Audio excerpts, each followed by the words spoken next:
ዋሽተሻል እማዬ ዋሽተሻል እህል ባፍሽ ሳይዞር ጠገብኩኝ ብለሻል ስትጎርሽ ሳላይ በላኩኝ ብለሻል እናቴ ዋሽተሻል አንቺን ያቆይልኝ ይነው ልመናዬ ብተራብ ስሜ ነሽ ብታወቅ ዝናዬ ነው እንጂ ማለት ነው እንደዚህ አንስቼ ማፈልተ ታያችሁ ሩታ በቃ ነው የሚያናግሩን ሩታ በቃ አንተ ግን ስለሰው መጀመሪያማ በቃ ሰው ልጅ ይጣላል ተጣላ ማለቀ በቃ ግን እዚህ ቤት ስትመጣ እዚህ ድረስ ክትመጣ ድረስ የነበረው ሪዝም ምንድን እንግዲህ አብርሃም ሩታ ወዳለችበት ቤት ሄዶ ነበር ማለት ነው። ጓደኞቹ ጋራ ከናቤል ጋር ሆኖ ሄዶ ነበር ማለት ነው።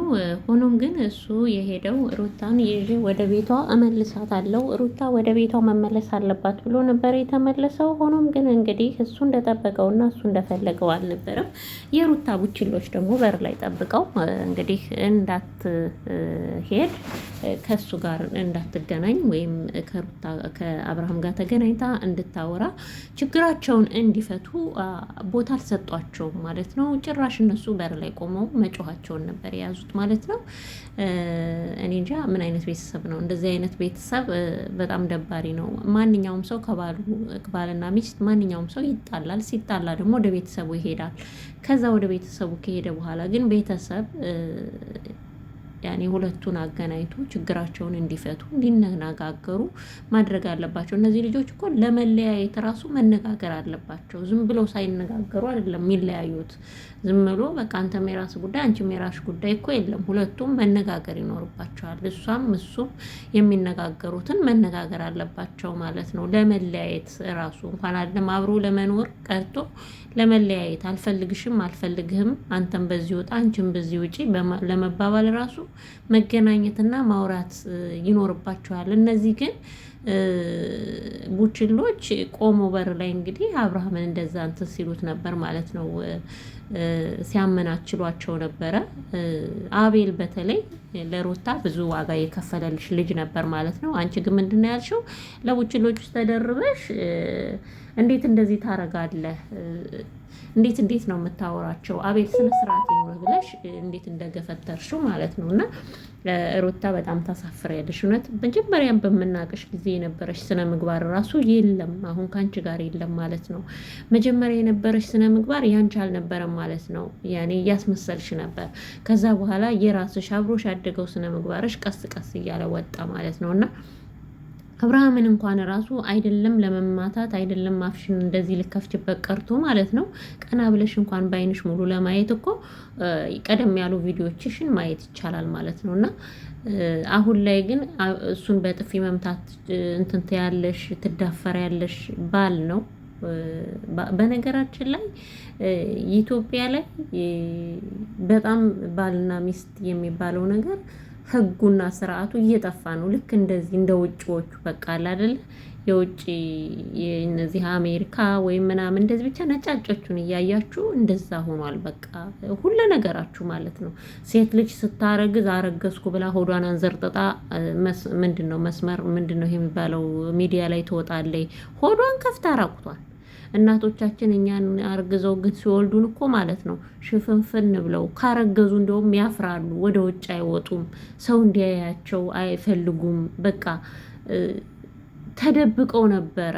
የከሌ ሚስት ወለደች ተብሎ እንዲሁ እንዴ አርግዛ ነበር እንዴ እስከሚባል ድረስ ማለት ነው። እርጉዝ ነበረች ይባላል። አሁን እናቴ ሆዳቸውን አንዘርጥተው ሚዲያ ላይ ራቁታቸውን እምብርታቸው ሹጥጥ አድርገው ፈጣሪ ትግስቱ ስጠኝ መድኃኒት። ታዲያ ምንድነው የሚወለደው ልጅ? ሸይጣን ከመርፌ ከንትን የቀደመ ከአይን የቀደመ ይሆናል። በቃ ከምንድነው የሚባለው እናንተ? ከምንድን የቀደመ ካሞራ ወይም ከሆነ ብቻ የቀደመ ብቻ ሸይጣን ነው የሚሆነው እሱ ማለት ነውና ሲነገረው የሚነገረውን አይሰማም። ለእናቱ የሚታዘዝ ለአባቱ የሚታዘዝ ልጅ አይሆንም። በቃ ምክንያቱም እግዚአብሔር ካዘዘው ከስርዓት ውጪ ስለሆነ እየተደረገ ያለው እና እንደዚህ አይነት ነገር በጣም ይደብራል። ሴት ልጅ ባሏን ቀና መላት ብላ ማየት አትችልም። ብቻ ብዙ ነገር መነጋገር ባለባቸው ጊዜ መናገር አለባት። ግን ደግሞ በዚህ ልክ አይደለም። አሁን በምናየው እንደዚህ ባልሽ ላይ እጅሽን በማንሳት ምናምን ቆይ እንደው ባል የቤት ራስ ነው ይባላል እና ራስ ከሆነ እንዴት ነው ቀና ብለሽ እሱን በጥፊ መምታት የምትችይው? ግን አይከብድም? ይከብዳል።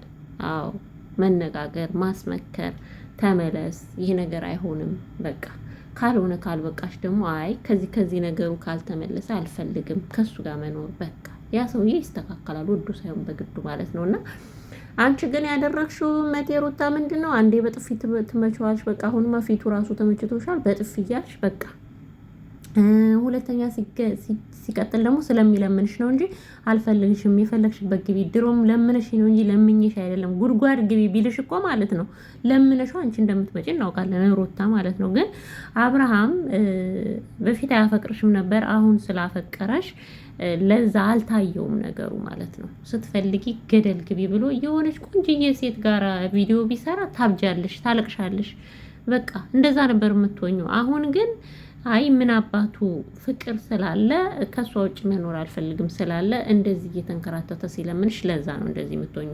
ገባሽ? አሁን ብሩኬ አይሽ አይደል ሃይሚን አልፈልግሽም እንደፈለግሽኝ ሲላት ሃይሚ እንግዲህ ምንድነው ያደረገችው? ኮተቷን ሰብስባ የሰጣትን ሁላ ስጦታ ሰብስባ ገና ለገና ይለምነኛል ብላ ማለት ነውና መመለስ ትፈልጋለች ወደሱ ማለት ነው። ቆረጥ አሁን እሱን ወደድኩት ማለት ነው። ብሩኬን ቆፍጠና አለ እንካ የሰጠኝን ኮተትህን ስትለው እሺ አምጪ ብሎ አይንሽ እያየ አቃጥለዋለሁ ብሎ ተቀበላት ማለት ነው። ከዛ በኋላ ሂጂ በቃ ይኸው ተቀበልኩሽ አይደል ሂጂ ሲላት አልሄድም እያለች ከሱ ጋር ግብግብ ስገጥም ነበር ማለት ነው። እሷ የፈለገችው ሃይሚዬ በዚህ ደረጃ ትደርሻለሽ እንጂ እኔ እኮ ውሸቴን ነበረ እንደዚህ ማድረግማ የለብሽም ለምን እንደዚህ ታደርጊያለሽ? እኔ እኮ እወድሻለሁ አፈቅርሻለሁ ይለኛል ብላ ነበረ። ግን ተዋረደች፣ እውነት ተዋረደች። ውርደት ነው። እና ለማንኛውም የኔ ምርጥ ቤተሰቦች ማለት ነው ለሩታ በተለይ የሩታ ደጋፊዎች ምከሯት ማለት ነው። እቺ ነቀስ አዎ እንዴ ልጁን እኮ ዝም ብላ እንደ ቂጣ ጠፈጠፈችው። የእናቷ ቂጣ አረገችው መሰለኝ። በቃ ዝም ብላ ፊቱ ተመቻት። አሁንማ እየጠፈጠፈኝ አሁን ደግሞ ወደ አቤል ዞረ ጭራስ ማለት ነው። አቤልን እንዴት ነው የምታናግራቸው አለች ለውሾቿ ተቆርቆራ ማለት ነው። አይ ጉዳይ ሰው እንዴት በቤቱ ውሻ ይመስል ይጮሃል? በጣም ነው የሚገርመው። በጣም ያሳዝናል። የእውነት ወንድሞችሽ እና ዘመዶችሽ ቢሆኑ ማለት ነው ከጎንሽ ቆመው በሉ ነው ይሄ ጥያቄ አለን አብርሃም ለምን ተፈጠረ? እውነት አንተ የምትወዳትና የምታፈቅራት ከሆነ ለምን በዚህ ልክ ተጓዝክ? ለምን እንደዚህ ሆነ? ለምን ነገሮችን እንትን አላልክም ብለው በስነ ስርዓት ቢያናግሩት እርግጠኛ ነኝ አብርሃም የይቅርታ ሰው ነው። ይቅርታ አድርጉልኝ ይላል። እውነቴን ነው የምላቸው። አብርሃም በጣም የይቅርታ ልብ አለውና ይቅርታ አድርጉልኝ ብሎ የጠይቃቸው ነበር። እነሱ ግን ምንድነው ያደረጉት? ከቤታቸውና ከበራቸው ላይ ውሻ አድርገው ነው ያባረሩት። ሩታ ማለት ነውና በጣም ብልግና ነው። እንደዚህ አይደረግም። ወይዘሮ ሩታ ማለት ነው። ይሄ ባልሽ ነው፣ የልጅሽ አባት ነው። ወደፊት ልጅሽ ያየዋል ይሄን ቪዲዮ። አባቴ ለካ እንደዚህ አርገዋለች ነገር ቢያረጋት ያሁን ልጆች እናቴ እንዳይመስልሽ ሁሉን ነገር ያውቃሉና ተጠንቀቂ ልልሽ ፈልጌ ነው። ተጉለት ሚዲያ ሸዋ ተጉለት ሚዲያን ሳብስክራይብ በማድረግ ቤተሰብ ይሁኑ።